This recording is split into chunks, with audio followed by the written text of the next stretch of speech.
Всем привет, меня зовут Юля, со мной Данил ГПК Скутин, и пока у ребят нет игры, мы решили встретиться и, наконец, поговорить о том, о чем говорят последний месяц все СМИ и все люди, которые хоть как-то причастны к киберспорту. Дань, с самого начала расскажи, как это началось. Ты мне говорил, что это началось после того, как мы заняли топ-16 на мажоре в Ченду. Что происходило потом?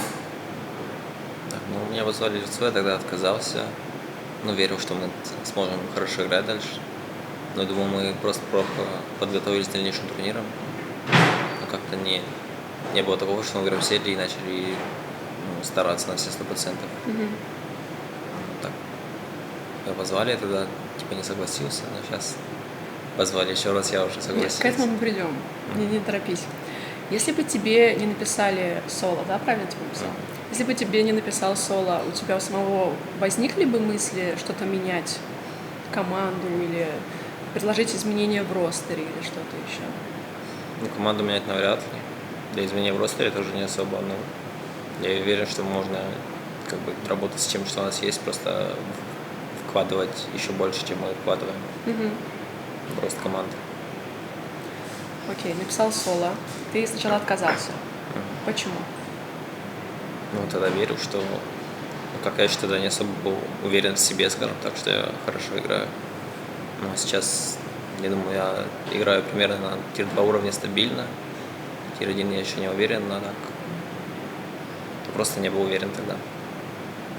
Тебе было приятно, что тебе написал Сочи?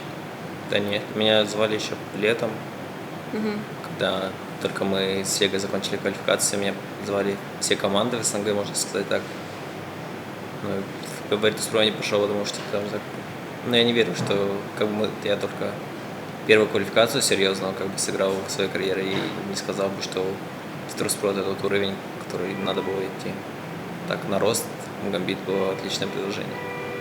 Я помню, когда мы с тобой записывали первое интервью, ты сказал, что ты очень хотел поиграть с Тёмой, с ФНГ. И так получилось, собственно. Окей, потом у нас были какие турниры, напомни, после мажора? После мажора Сингапур и Буковель. Да, Сингапур. Как тебе сингапурское выступление? Вы заняли 3-е место. В Сингапуре было все клево. Мы перед каждым матчем готовились максимально ответственно и старались выиграть, но там было видно, что с тир-1 командами у нас не хватает, у нас просто на уровень выше играли каждого из нас. 5 игроков на уровень выше 5 наших игроков, скажем так. У ЕГЭ и у ВИЧ были. Топ-3. Ты доволен был этим результатом, или ты все-таки считал, что этого недостаточно? Я уверен, что мы могли, постараться сыграть лучше против ВИЧ и против ЕГЭ. Так они нас просто стерли, и как-то обидно было, не знаю. Весь турнир играли хорошо, потом приходишь против тир-1 команды, и они тебя просто пинают, скажем так. Потом вы не прошли на мажор, и вы поехали в Буковель. Что было там? Квалификация на мажор. Когда мы поняли, что не поедем на мажор, мы так все огорчились сильно, скажем так. Но следующий день Буковель, там, можно сказать, что Enemy не было у нас. На той квалификации были мы, Нави и Virtus.pro, самые 3 сильных команды. Остальные так между собой играли. Поэтому на минор мы без особых проблем вышли. Вроде выиграли Have Razors и Team Spirit, и все. Мы уже на миноре были. Когда тебе написали Virtus.pro второй раз? Второй раз после Буковели или... Первый раз был в Китае. Да. Ты сказал нет. Когда тебе написали в следующий раз? Эй, пойдем к нам. Получается, это было после того, как они вылетели с мажора. Ага. Тут 16 вроде заняли, и где-то через день мне написал соло, и я согласился. Про это уже подробнее. Почему ты решил согласиться? Потому что у нас, очевидно, были проблемы в команде. Можно сказать так, что я поступил некрасиво, то, что не сообщил команде о проблемах, и так ушел, скажем так, некрасиво. Тебе сложно коммуницировать внутри команды? Нет, все отлично. Скажем, хорошо коммуницируем. Идти в Virtus.pro это что-то новое. То, чего я еще не знаю, как так идти, сказать правильно. Как есть, так и говори. не могу придумать, как это называется. То есть ты думал, что если ты перейдешь в новый коллектив, то этих проблем не будет? Или... Ну, будут проблемы точно, но проблемы будут другого характера. Окей, значит, ты согласился. Что происходило дальше? Что было с Константином Пекинером, нашим спортивным директором? Как ты об этом сказал команде? Поподробнее чуть-чуть. Команде я почти сообщил почти сразу, через час после того, как я согласился.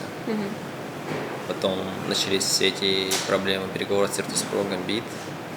Все это время я думал, я уже сразу понимал, что я не буду играть в квалификации, скорее всего, процентов на 90, наверное. Немножко не буду играть, сидел, мы там играли в ES по фанчику, я все время думал, стоит ли идти в Virtus.pro или лучше остаться в Gambit и решать проблемы, пытаться выйти на инт в этом сезоне. Поэтому я посмотрел, как играют команды, там очевидно, посмотрел квалификацию, и на квалификациях все команды играли равно. Там не было одной команды, которая прям всех выигрывала. Как я посмотрел и решил, что лучше остаться в Gambit и работать с тем, что есть. Так, я забегаешь вперед, подожди. Ты решил уходить, сказал ребятам, как в команде вас приняли? Понятное дело, что не очень, точно, но... не очень, Да. Но я точно не знаю, как. То есть ты просто поставил перед фактом, как Да, это вот. происходило?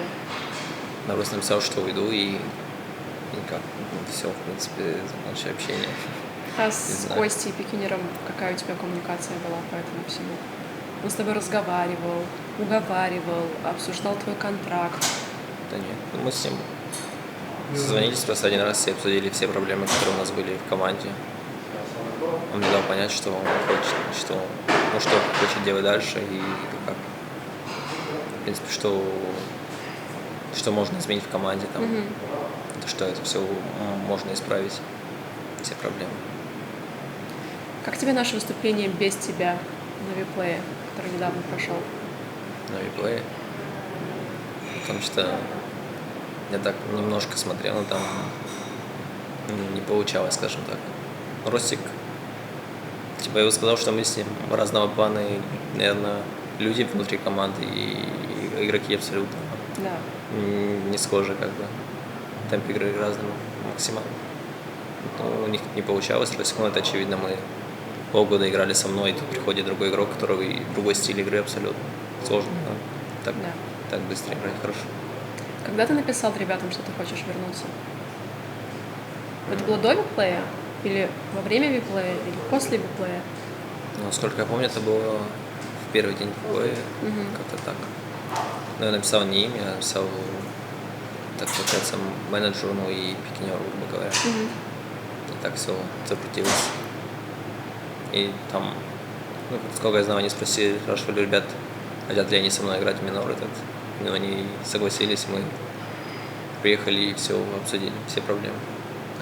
За весь этот период всей этой истории сложной на тебя, по крайней мере, в социальных сетях, в комментариях, на всех ресурсах выливалось огромное количество хейта. Я даже тебе писала, я помню, как ты с этим справляешься.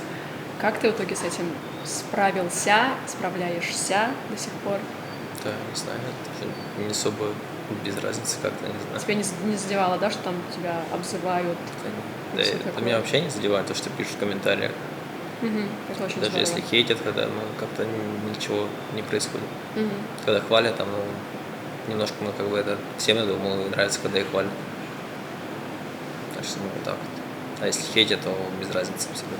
Было ли тебе как-то некомфортно от возвращения в команду? Переживал ли ты, что другие игроки будут тебя по-другому воспринимать или нет? Я со всеми общался понемножку, так что я думаю, все понимали мою позицию. Мы все собрались на буткемпе и часа два, наверное, разговаривали о всех проблемах и пришли к общему мнению. Сейчас мы продолжаем работать.